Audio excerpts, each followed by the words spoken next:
Here we are. It's about 7:30, 8 o'clock in the evening.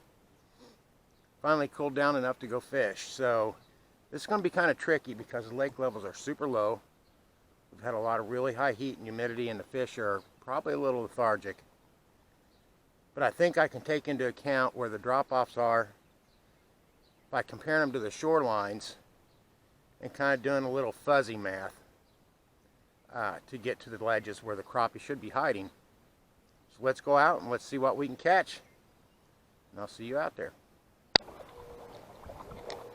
My best bet might be to drop anchor.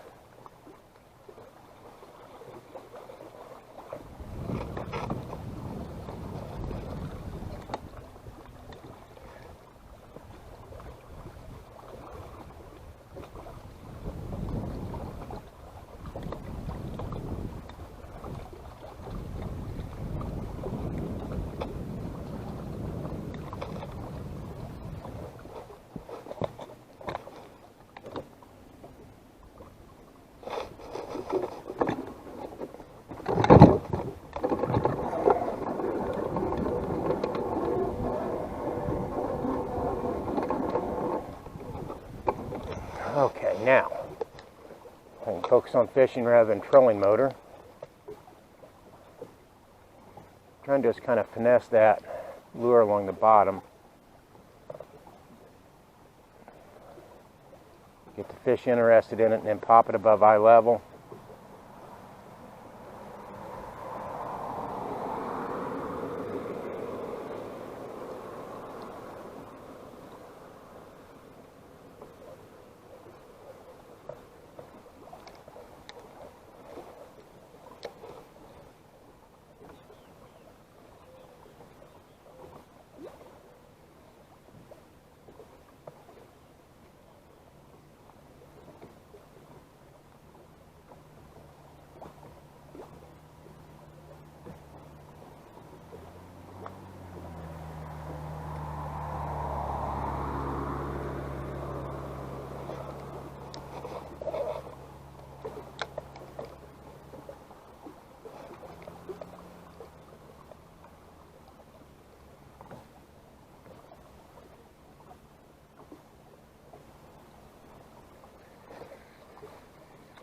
We got a fish. Not a big fish, but we have a fish. It's not bad. Probably goes 9. Go for number 2. Like I said, normally that water level is so much higher. So like I said, a little fuzzy math, trying to figure out exactly where the drop-off is. And it's not so consistent, so I'm going up against the shore and then kind of dragging it until it drops. And hoping I can get a fish interested.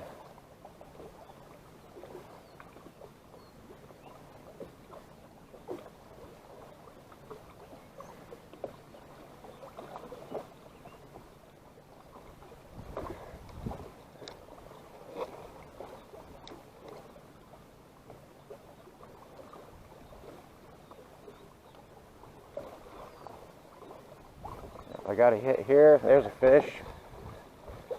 Feels decent. It is decent. That is a definite keeper.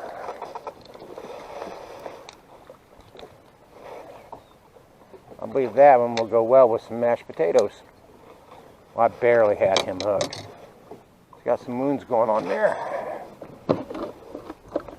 Let's keep going there since that's where they're biting.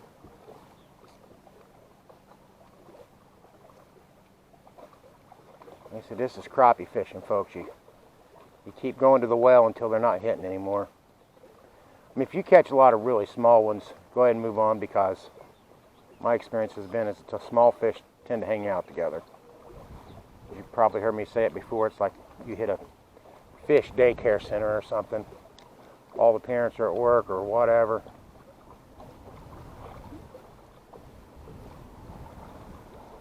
once you start catching those medium to large size crappie, hang on to that spot because you may not find another.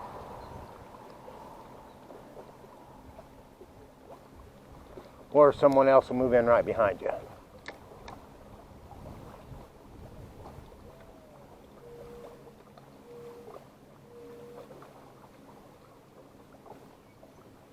So I'm just, again, kind of jigging it, finessing it along, and then hoping to pop it above their eyes. There's a little fella. It'd probably be better for catfish bait, but we're going to throw him back.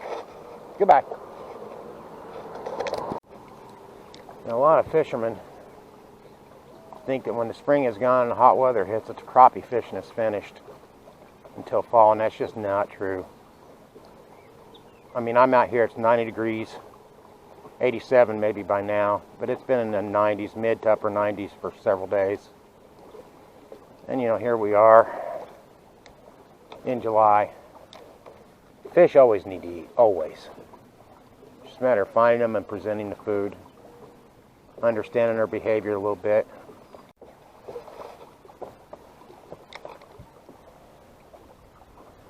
When you're fishing that close to shore, first thing you do when it hits water is give that lure a little pop to get it away from rocks right there. You save yourself a lot of hang-ups. Keep your rod tip up until you get it in deeper water, and then you can lower it.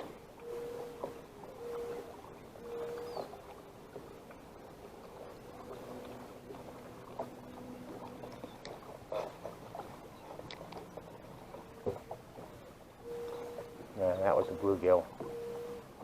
That little machine gun hit. I may not even have a lure left. Bluegills are the biggest thieves in the lake.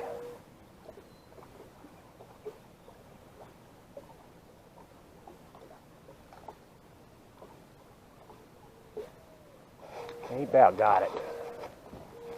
He's barely hanging on.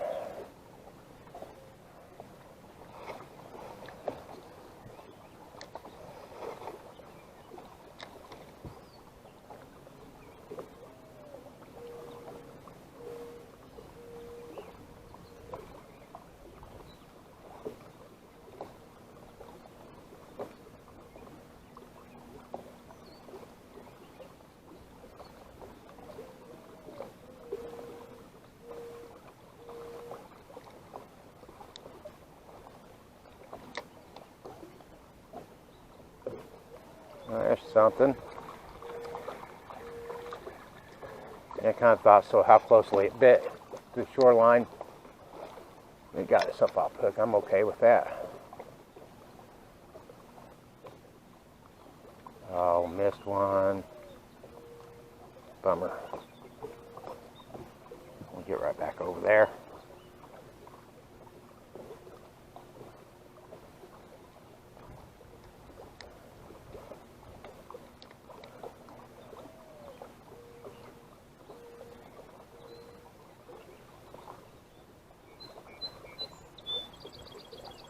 Yeah, something fighting at it. Not what we want. I thought that's what was there, though.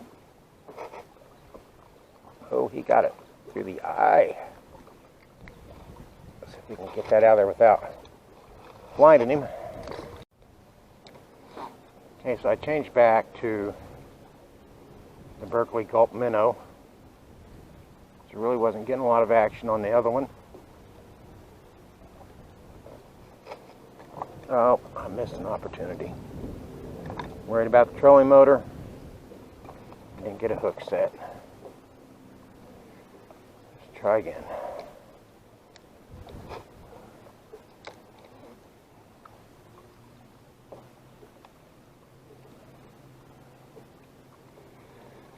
We got it that time. Decent crappie. It'll fillet.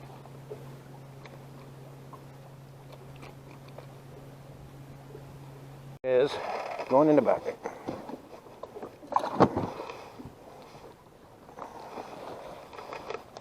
Maybe has to start as something beautiful. Sometimes all it takes is switching to a lure that they're looking for. I mean, that could have been coincidence, but I mean, first cast after changing it, I got a hit. Cast right back out where I had to hit, and I caught the fish. So like I said, that could be a good sign.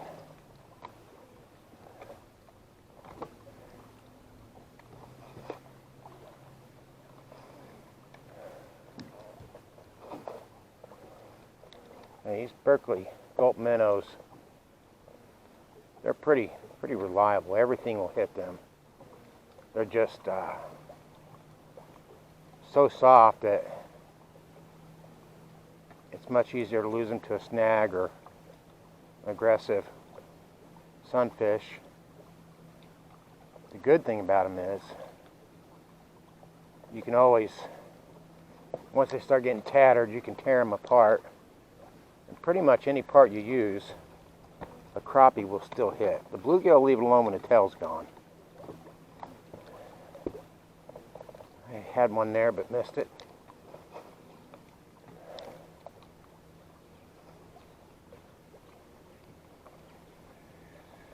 Got it that time.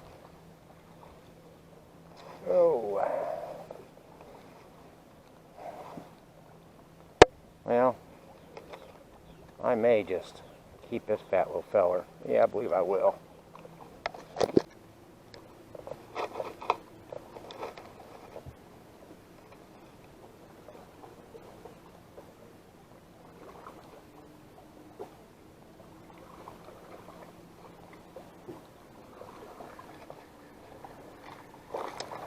That's a little one. Well, that's actually a largemouth. I was out hunting. I'm going to throw him back in and let him hunt away. He's not really big enough to scare away the fish we're after. Let him eat and get big enough that other fishermen will love to catch him.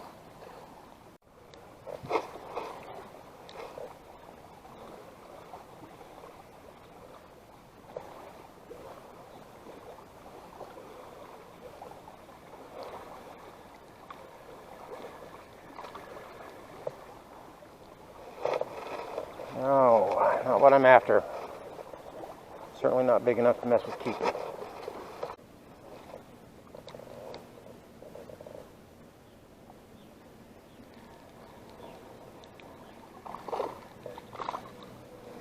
There might be some up under those limbs.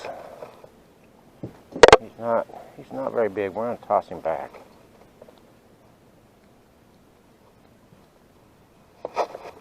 We're going to try to get back under that limb again. See what else is there.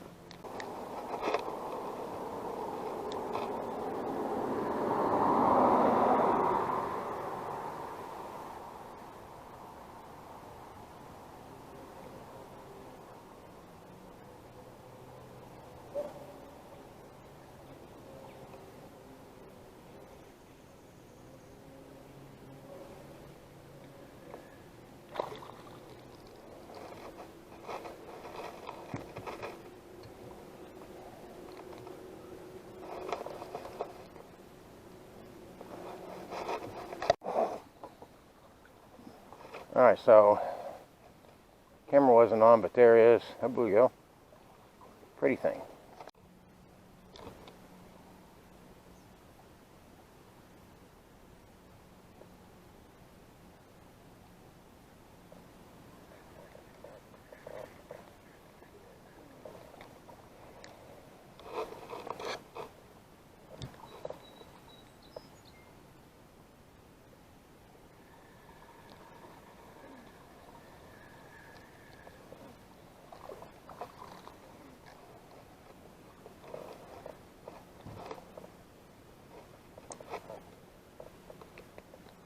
Careful with those fins, buddy. You'll end up on a sandwich.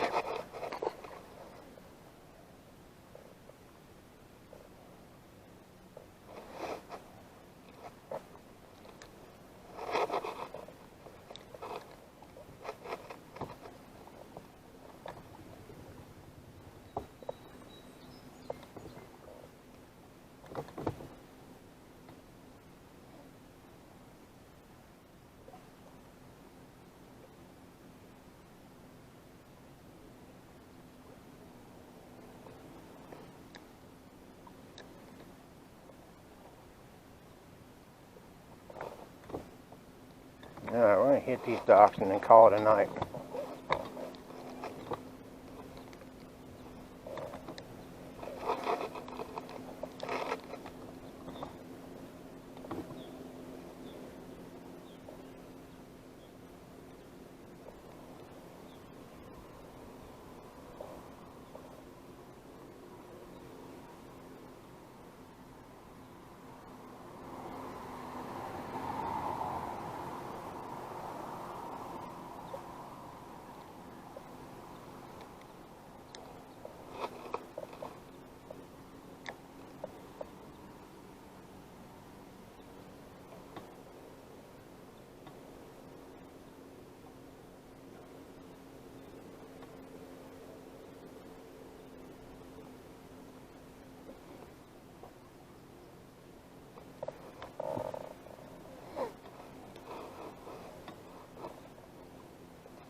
Not going to be big enough.